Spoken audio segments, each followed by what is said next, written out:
నమస్తే, welcome to special drive. నేను పద్మ. మా అమ్మమ్మలు నానమ్మలు ఉన్నప్పుడు వాళ్లే మా టీవీలు, వాళ్లే మా సెల్ ఫోన్లు. ఇంటి బయట దోస్తులతో గోలీలాటలు, ఇస్టాపు, నింగోర్చాటాలు మా గేమ్లు అంటున్నారు 90s కిడ్స్. కానీ ఇప్పుడంతా మారిపోయింది. చేతిలోనే టీవీలు, అరచేతిలోనే ఆటలు. ఒకప్పుడు సినిమా థియేటర్కి వెళ్లాలంటే 5 రూపాయల టికెట్ కోసం దాచుకుని పెట్టుకున్న డబ్బులతో తల్లిదండ్రులకు తెలియకుండా సినిమాకు వెళ్లి సినిమాలు చూసేవారు. కానీ ఇప్పుడు తల్లిదండ్రులే థియేటర్లకు తీసుకువెళ్లే పరిస్థితి. ఇంకా చెప్పాలంటే 90s కిడ్స్ అంతా ఊర్లలో గల్లీల్లో గొడవలు పడితే తప్పు వాళ్ళది లేకున్నా వాళ్ళనే దండించి ఇంటికి తీసుకెళ్లేవారు. కానీ ఇప్పుడు తప్పు తమ బిడ్డలదే ఉన్నా మీ పిల్లలదే తప్పు అని ఇతరులను తిట్టుపోస్తూ అవసరమైతే పిల్లల ముందే ఎదుటి వారిపై దాడులకు తెగబడుతున్నారు ఈ కాలంలో. ఇంతగా ఎందుకు చెప్తున్నాను అని సందేహమా? అయితే మీకు ఈ కూకట్పల్లి సహస్ర హత్య కేసు తెలుసుండాలి. ఆ హత్యలో దాదాపు 15 ఏళ్లున్న 10వ తరగతి బాలుడు హత్య చేయడమే కాకుండా కేసునే తప్పుదారి పట్టించే ప్రయత్నం చేసిన విడ్డూర ఘటన యావత్ రాష్ట్రాన్ని కుదిపేస్తుంది. అసలు ఈ కేసులో ఎవరిని నిందించాలి? క్రైమ్ సినిమాలు, వెబ్ సిరీస్లు తీసేవారిని నిందించాలా? ఇలాంటి సిరీస్లను టీనేజ్కు రాని విద్యార్థులకు అందుబాటులో ఉంచిన వ్యవస్థల్ని అనాలా? తమ పిల్లల్ని చూసుకునే తీరికే లేకుండా ఉండి పిల్లల్ని కంటున్న తల్లిదండ్రులు నిందించాలా? ప్రేమ, కోపాన్ని అవసరానికి సమపాలనలో చూపించడం తెలియని తల్లిదండ్రులదే తప్పనాలా? సహస్ర హత్య కేసు ఒక కుటుంబాన్ని కాదు, సమాజాన్నే కలవరపరిచేలా ఉంది. నేరం చేసిన వాడు చిన్న వయస్కుడు కావడంతో ఇంకా ఆశ్చర్యం కలిగిస్తుంది. ఇది ఒక వర్గం పిల్లల సమస్య కాదు, మొత్తం సమాజం ఎదుర్కొంటున్న పెద్ద సంక్షోభం. ఇంటర్నెట్, సోషల్ మీడియా, వెబ్ సిరీస్లు, క్రైమ్ సినిమాలు పిల్లలకు ఎంతవరకు ఉపయోగం, ఎంతవరకు హానికరం అనే డిబేట్ మళ్ళీ మొదలైంది. 10వ తరగతి చదువుతున్న వయసులోనే ఎలా హత్య చేయాలి, ఎలా ఎస్కేప్ కావాలి అనే ఆలోచనలు పిల్లల మనసులో రావడం ఎంత భయంకరమో ఆలోచించాల్సిన సమయం వచ్చింది. ఇలాంటి ఘటనల తర్వాతే మనం ప్రశ్నించుకోవాలి, తప్పు ఎక్కడ జరుగుతోంది? సాంకేతిక వేగంగా ముందుకు పోతున్నా విలువల పెంపకం అదే రీతిలో జరగకపోవడమే సమస్య కాదా? తల్లిదండ్రులు పిల్లలతో గడిపే సమయం తగ్గిపోవడం, పాఠశాలలో నైతిక బోధన కేవలం పుస్తకాలకే పరిమితమైపోవడం, స్నేహితుల ఒత్తిడి, సులభంగా దొరికే క్రైమ్ కంటెంట్ ఇవన్నీ కలిసొచ్చి పిల్లల మనసుల్లో వక్రీకృత ఆలోచనలు నింపుతున్నాయి. ఒకప్పుడు ఇంట్లో పెద్దలు చెప్పే మాటే నియమం, కానీ ఇప్పుడు పిల్లలకు అడ్డంకులు చెప్పే పెద్దలు లేరు. అలా స్క్రీన్లే పెద్దలుగా మారిపోయాయి. అదే స్క్రీన్ నుంచి వచ్చే హింసని చిన్న మనసులు అజాగ్రత్తగా అనుసరిస్తున్నారు. రైట్, ఇక ఇదే అంశానికి సంబంధించి మనతో మాట్లాడడానికి లైవ్ లో సిద్ధంగా ఉన్నారు డాక్టర్ సైకాలజిస్ట్ సునీత గారు. సునీత గారు, నమస్తే అండి. నమస్తే అండి, చెప్పండి. ఈ కూకట్పల్లి ఘటన చూస్తుంటే పిల్లల మనసులు అసలు ఎలా ఉన్నాయంటే, ఏదైనా ఒక వస్తువు కావాలంటే తల్లిదండ్రులు ఇప్పించకపోతే ఏదో రూపంలో సాధించుకోవాలి, అంటే ఎదుటివారిని చంపేసైనా సాధించుకోవాలి అనే ఒక ఆలోచన ఒక 10th క్లాస్ విద్యార్థి మనసులో వచ్చిందంటే అసలు ఆ పిల్లాడి యొక్క మానసిక పరిస్థితి ఏ విధంగా ఉందనుకోవచ్చు అంటారు? ఏవండి, ఈ కాలం పిల్లల ఆహారపు అలవాట్లు కానీ, వాళ్ళు చూసే దృశ్యాలు కానీ, వాళ్ళ చూస్తున్న మొబైల్లో వాళ్ళు వాచ్ చేస్తున్న వైలెన్స్ మూవీస్ కానీ, ఇవన్నీ చిన్నప్పటి నుంచే వాళ్ళ మీద ప్రభావం చూపుతున్నాయి అన్నమాట. వాళ్ళు తినే ఆహారంలో కూడా జంక్ ఫుడ్ అనేది ఎక్కువ తీసుకోవడము, అలాగే ప్రేరేపించే వీడియోలు చిన్నప్పటి నుంచే మనం వీడియో గేమ్స్ అని చిన్నప్పటి నుంచే ఇస్తున్నాము పిల్లలకి. భోజనం చేయాలన్నా కూడా తల్లి మొబైల్ ఇస్తేనే భోజనం చేస్తున్నారు పిల్లలు. అందులో ఏం చూస్తున్నారు అంటే రీల్స్, వీడియో గేమ్స్ లో కూడా ఆ హింస అనేది మనకి తెలియకుండా ప్రేరేపిస్తున్నాం. అంటే ఒకరిని కొట్టడము, హింసించడము, ఆ హింసలో ఆనందాన్ని తీసుకుంటున్నాం. అంటే ఒకరు హింసించినప్పుడు వాళ్ళు బాధపడేదాన్ని చూసి మనం ఎంతో ఆనందాన్ని పిల్లలు నేర్చుకుంటున్నారు. అంటే ఇది హింస అని తెలియకుండానే వాళ్ళ మెదడులో నాటుకు వెళ్తుంది అనమాట. తల్లిదండ్రులు భోంచేసేటప్పుడు మొబైల్ ఇవ్వడం కానీ, ఆడుకునేటప్పుడు బయటికి పంపించి పార్క్ లో వాళ్ళు ఎలా ఆడుకుంటున్నారు, ఎవరితో ఆడుకుంటున్నారు, ఎక్కువ ఎవరితో టైం స్పెండ్ చేస్తున్నారు అనేది తల్లిదండ్రులు గమనించుకోవడము. వాళ్ళ బిజీ లైఫ్ లో ఇప్పుడున్న కాంపిటేటివ్ వరల్డ్ లో ఇద్దరు పేరెంట్స్ జాబ్ చేయడం కంపల్సరీ అయిందండి. సో వాళ్ళిద్దరు వెళ్ళడం వల్ల ఏ పనోళ్ళ దగ్గర వదిలిపెట్టడమో, లేదంటే ఎవరైనా స్కూల్ దగ్గర వదిలిపెట్టడమో, ప్రతి ఒక్కటి కూడా వాళ్ళ తల్లిదండ్రుల పర్యవేక్షణ అనేది పూర్తిగా లోపించింది. ఆ లోపించినప్పుడు ఈ పిల్లలు ఎవరి మీద డిపెండ్ అవ్వాలి అంటే ఎక్కువ మొబైల్ మీద డిపెండ్ అవుతున్నారు. ఆ మొబైల్లో కంటెంట్ ఏముంటుంది అంటే ఎక్కువ వైలెన్స్ రిలేటెడ్ ఉంటుందండి. ఆ వైలెన్స్ అంటే అంత పూర్వకాలంలో 90s లో 80s లో ఒక హీరో అంటే ఒక మంచి క్వాలిటీస్ ఉన్న అతన్ని హీరోగా పోర్ట్రేట్ చేసేవాళ్ళు. ఇప్పుడు హీరో అంటే ఒక మర్డర్ చేసిన అతను, ఒక కిడ్నాప్ చేసే అతను, ఒక స్మగ్లరు, అలాంటి ఒక హీరోయిజం క్యారెక్టర్ ని పోర్ట్రేట్ చేస్తున్నారనమాట. అంటే ఒక హీరో అంటే ఇవన్నీ క్వాలిటీస్ ఉండాలి, బాగా కొట్టాలి, ఎవరినైనా రక్తం వచ్చేట్లు కొట్టాలి, స్మగ్లింగ్ చేయాలి, ఎవరికి తెలియకుండా చీట్ చేసే అతన్ని ఒక హీరో లాగా ఒక క్యారెక్టర్ ని బిల్డ్ చేస్తున్నారు. సో ఆ అబ్బాయి చిన్నప్పటి నుంచి బ్రెయిన్ లో ఏం పెంచుకుంటున్నాడు అంటే ఒక హీరో అంటే ఆ హింసాత్మక ఘటనలు చేసే అతనే, హింసని ప్రేరేపించేవాడు, హింసని బాగా సక్సెస్ఫుల్ గా కంప్లీట్ చేసిన అతను అంటే హీరో లాగా ఆ అబ్బాయి మైండ్ లో చిన్నప్పటి నుంచి ఫిక్స్ అయిపోతుంది. సో ఆ ఫిక్సేషన్ అనేది స్కూల్లో కూడా అలానే జరుగుతుందండి. ఒక లీడర్ అంటే చిన్నప్పుడు మంచి క్వాలిటీస్ ఉన్న, స్కూల్ లెవెల్లో మంచి మార్క్స్ వచ్చిన వాళ్ళు, మంచిగా డిసిప్లిన్ వచ్చిన అబ్బాయిని ఒక లీడర్ గా సెలెక్ట్ చేసేవాళ్ళు. ఆ అబ్బాయితోనే ఒక తెలుగు క్లాస్ అనుకోండి, పద్యాలు చెప్పించడము, లేదు మ్యాథ్స్ అనుకోండి, రైమ్స్ ఆ ఎక్కాలు చెప్పించడము, అట్లా ఒక యూనిటీ అనేది ఉండేది. ఇప్పుడు అలా కాదు. ఒక చిన్న ఏదైనా గొడవ జరిగినా కూడా వాళ్ళ ఇంటికి వెళ్ళి చెప్తే వాళ్ళ పేరెంట్స్ స్కూల్ కి రావడము, స్కూల్లో మా అబ్బాయి తప్పు కాదండి అని సమర్థించడం వల్ల ఇవన్నీ కూడా, ఈ ఒక్క ఘటనే కాదండి, చాలా కేసెస్ లో మేము చూస్తున్నాం ఈ మధ్య. ఒక అబ్బాయి 15 ఏళ్ల అబ్బాయి ఒక చిన్న అమ్మాయిని, ఒక 5 years అమ్మాయిని ఆ సెక్షువల్ హరాస్మెంట్ కి కమిట్ చేశాడు, చేయడానికి వెళ్ళాడు. వాళ్ళ మదర్ వచ్చి చెప్తూ ఉన్నారనమాట, ఏవండి చిన్న అబ్బాయి, మా అబ్బాయి కూడా 15 years కదండి, ఏదో టీవీలో చూసి నేర్చుకొని చేస్తున్నాడు అని. అంటే ఒక తల్లి ఎంతవరకు అబ్బాయిని సమర్థిస్తుంది అనేది పేరెంట్ గా ఆలోచించాలండి. ఈ అబ్బాయిని ఈ రోజు వదిలేస్తారు సమర్థించి, నెక్స్ట్ ఆ అబ్బాయి రేపు ఏ క్రైమ్ చేస్తాడు అనేది ఆ తల్లి కూడా ఊహించట్లేదు. నా అబ్బాయిని నేను సేఫ్ గా సెక్యూర్డ్ గా ఇప్పుడు నేను ప్రొటెక్ట్ చేయాలి అనేది ఆలోచన ఆ తల్లిలో ఉంటుంది. సో ప్రతి తల్లిదండ్రులు చిన్న తప్పు చేసినప్పుడే వాళ్ళకి మందలించడం అనేది స్టార్ట్ చేయాలండి. ఏది రాంగ్ ఏది రైట్ అనేది తల్లిదండ్రులే ఇప్పుడు చెప్పగలగాలండి. ఓకే సునీత గారు, ఇలాంటి మానసిక పరిస్థితి అంటే ఎక్కువ కోపం కానీ ఒక డిఫరెంట్ క్యారెక్టర్ కానీ పిల్లల్లోకి అలవడకుండా తల్లిదండ్రులు ముందు నుంచే ఎలాంటి జాగ్రత్తలు తీసుకుంటే మంచిది? ఎందుకంటే ఈ రోజుల్లో పిల్లలు ఎలాంటి చిన్న మాట అనేసరికి కోపం తెచ్చుకుని వాళ్ళు ఏం చేస్తున్నారో తెలియని పరిస్థితి. అంటే చిన్న చిన్న విషయాలకే గొడవలు పడడం, చిన్న చిన్న విషయాలకే సూసైడ్ చేసుకోవడం, చాలా విషయాలు జరుగుతున్నాయి. ఇలాగా మానసిక పరిస్థితి సరిగ్గా లేకపోవడం, ఫోన్లకి ఎడిక్ట్ అయిపోవడం. అసలు పేరెంట్స్ పాత్ర ఏ విధంగా ఉంటే ఇలాంటి సిచ్యువేషన్లు? ఎందుకంటే ఇప్పుడు చేసిన పని, అబ్బాయి చేసిన పని వల్ల 2 కుటుంబాలు నష్టపోవడమే కాదు, ఇప్పుడు పేరెంట్స్కి ఒక క్వశ్చన్ అయిపోయింది, ఇది ఏంటి ఇలా కూడా జరుగుద్దా, అంటే అన్ని థాట్స్ ఉంటాయా పిల్లల్లోని అన్న ఒక భావన అయితే కలకమాందు. సో ఎలాంటి జాగ్రత్తలు తీసుకోవడం బెటర్ అంటారు తల్లిదండ్రులు? పేరెంట్స్ చిన్నప్పటి నుంచి నో కూడా నేర్పించాలండి. అన్ని అంటే టేకెన్ ఫర్ గ్రాంటెడ్, ఏది అడుగుతూనే ఇచ్చేయడం. ఒక పెన్సిల్ అడిగితే ఒక పెన్సిల్ బాక్సే కొనిస్తున్నాం.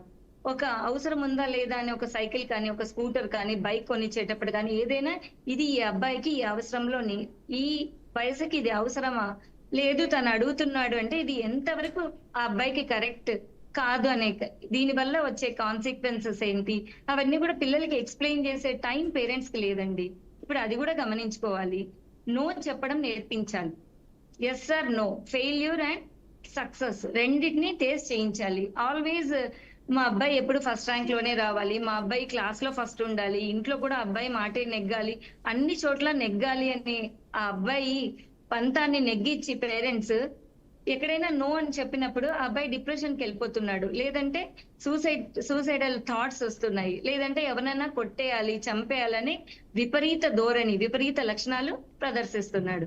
సో మీరు మనం దాన్ని ఎలా కంట్రోల్ చేయాలంటే చిన్నప్పుడే ఏదన్నా వద్దు అన్నప్పుడు, అబ్బాయి ఎక్కువ మొండి చేసినప్పుడు, ఇంకా ఎక్కువ కావాలని విసిగించినప్పుడు పేరెంట్ కాసేపు కాకపోయినా కాసేపైనా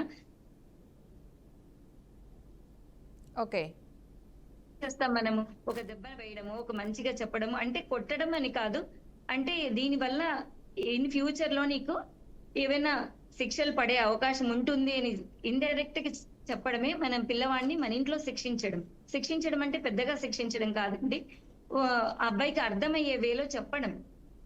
అది పేరెంట్స్ నో చెప్పడం నేర్పించాలండి. ఏదైనా నాకు ఇది కంపల్సరీ దొరుకుతుంది అని కాదు, దొరకకుండా నేను ఎలా బతకాలి, ఎలా ఉండగలగాలి అనేది నేర్పించాలండి.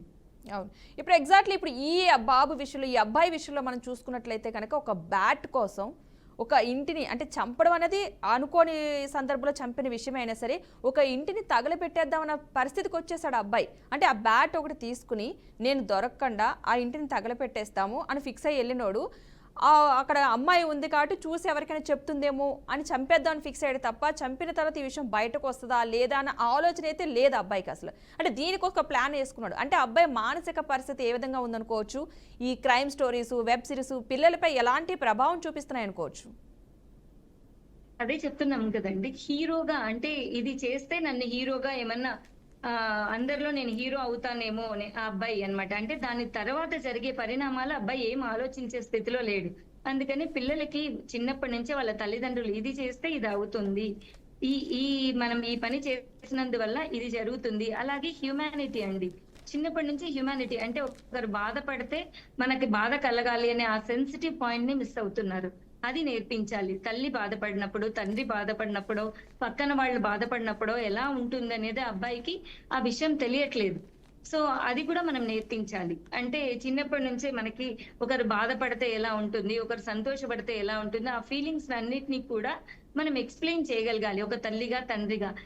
ఆ టైం ని పేరెంట్స్ పిల్లలతో పాటు కేటాయించాలి. ఒక పార్క్ కి తీసుకెళ్తావు, కింద పడ్డాడు అబ్బాయి, నువ్వు కింద పడినప్పుడు ఎంత నొప్పి నీకు తగిలిందో అవతల వాళ్ళు చూసి నిన్ను ఎలా దగ్గరికి తీసుకున్నారు, ఎవరు దగ్గరికి తీసుకోలేదు, దగ్గర తీసుకోకుంటే నువ్వు ఎలా ఫీల్ అయ్యావు, ఆ ఫీలింగ్స్ అన్నిటినీ ఆ ఎమోషన్స్ అన్నిటినీ ఆ అబ్బాయికి ఎక్స్ప్లెయిన్ చేయగల టైం ఆ కెపాసిటీ తల్లిదండ్రుల్లో ఉండట్లేదండి. ఆ లోపమే ఇలా పిల్లలు కోపంగా ఉద్రేకం ఎక్కువ అయిపోయి ఇలా హింసాత్మక ఘటనలు ఎక్కువ అవడానికి దారితీస్తున్నాయి.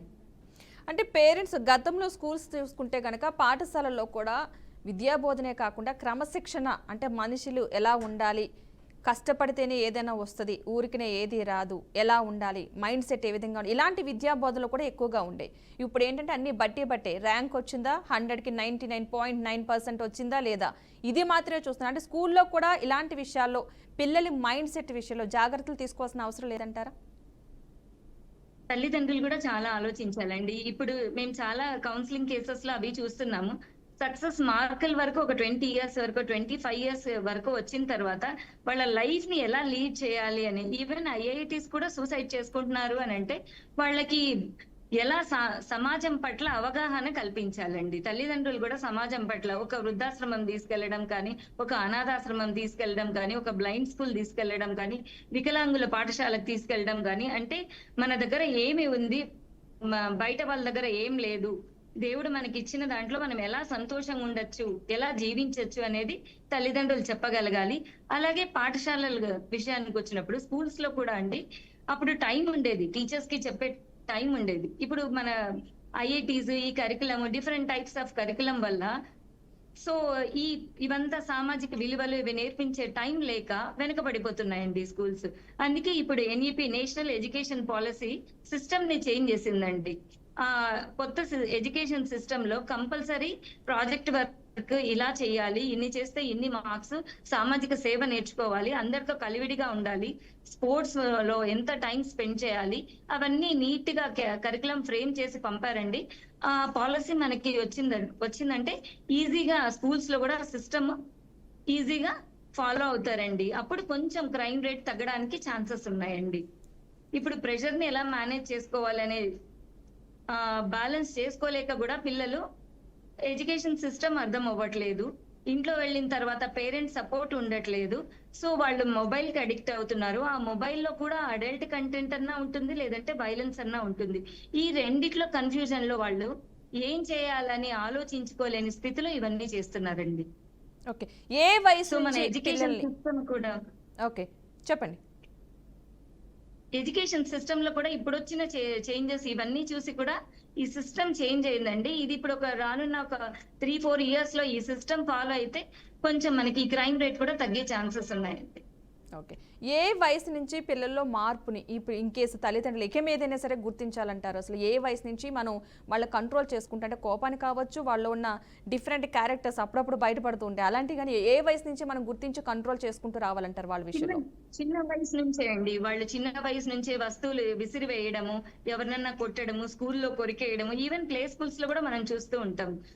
మీ అబ్బాయి కొరికాడండి అని పిలిపించామనుకోండి పేరెంట్స్ ని, మామూలే అండి ఆ అబ్బాయి ఏదన్నా చేసింటాడు అందుకే మా అబ్బాయి కొరికేశాడు, లేదంటే మా పిల్లవాడు కూడా ఆ రీజన్ వల్ల తప్పు చేశాడు అని ఆ పిల్లవాడి ముందరే పేరెంట్స్ సపోర్ట్ చేస్తున్నారు. సో అంటే ఎవరిని వాళ్ళు సెల్ఫ్ ప్రొటెక్షన్ కోసము ఆ అబ్బాయి ఫ్యూచర్ ని స్పాయిల్ చేస్తున్నారు.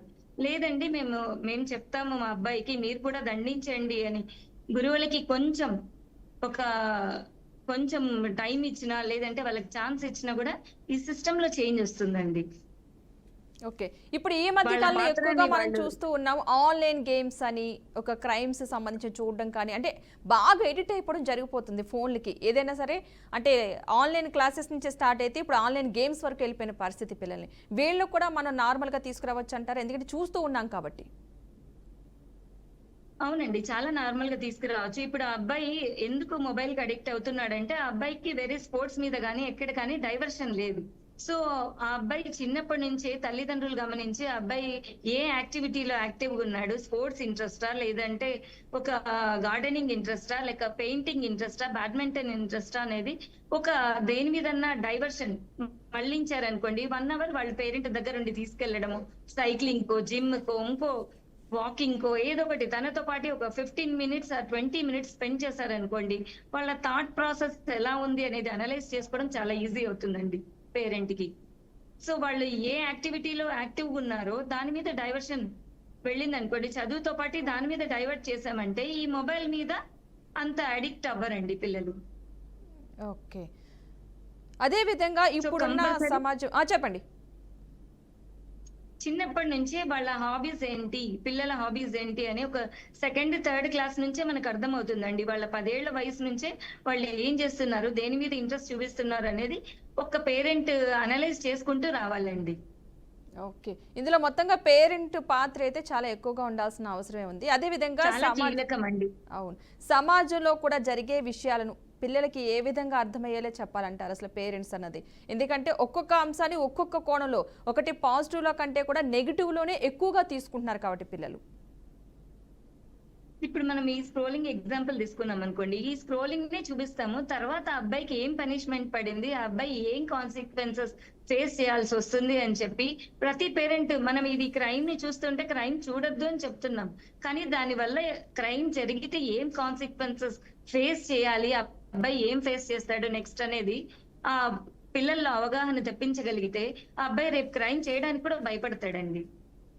ఎగ్జాక్ట్లీ, మీరు చెప్పింది కరెక్ట్. తర్వాత ఏదైనా పడే సరే శిక్షలు స్టార్టింగ్ కానీ, చెప్తారు. తర్వాత ఫేస్ చేయాల్సిన సిచ్యువేషన్స్, ఆ పేరెంట్స్, జైల్స్, కోర్ట్స్, ఆ పేరెంట్స్ పడే బాధ, అవన్నీ కూడా వాళ్ళ పేరెంట్స్ క్లియర్ గా ఎక్స్ప్లెయిన్ చేయగలగాలి.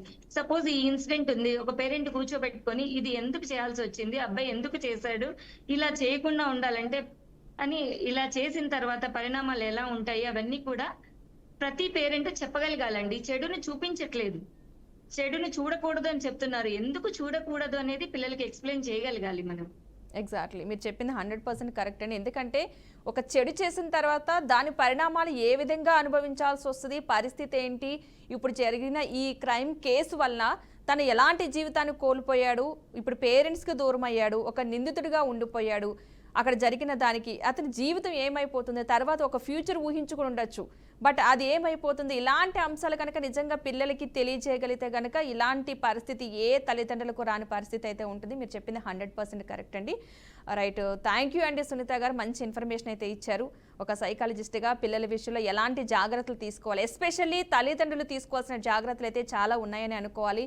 పిల్లల విషయంలో తల్లిదండ్రులు టైం ఇవ్వకపోవడం చాలా వన్ ఆఫ్ ది రీజన్ కింద అయితే అయిపోయింది, చాలా పెద్ద రీజన్ కింద మిగులుతుంది.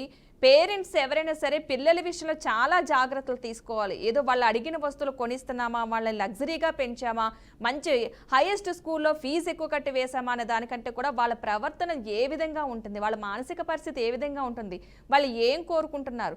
ఏ పిల్లలు పుడుతూనే వస్తువులు కావాలి, పెద్ద పెద్ద కాస్ట్లీ వస్తువులు కావాలి, లేదంటే కాస్ట్లీగా బ్రతకాలని అయితే కోరుకోరు.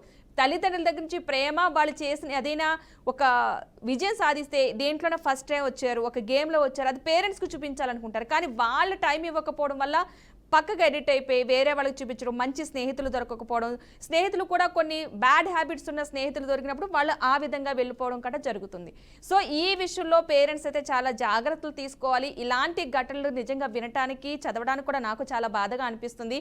బట్ ఇలాంటి ఘటనలు అయితే మరలా పునరావృతం అయితే కాకూడదు. ఇద్దరు కుటుంబాలు కూడా, ఇప్పుడు 2 కుటుంబాలు కూడా ఏమీ తోచలేని పరిస్థితి. ఒక కుటుంబం బిడ్డను కోల్పోయింది, మరొక కుటుంబం బిడ్డ ఉన్నా కోల్పోవాల్సిన పరిస్థితిలో ఉన్నట్టు లెక్క. ఎందుకంటే ఆల్మోస్ట్ ఆ కుటుంబానికి దూరంగా పెరుగుతాడు కాబట్టి.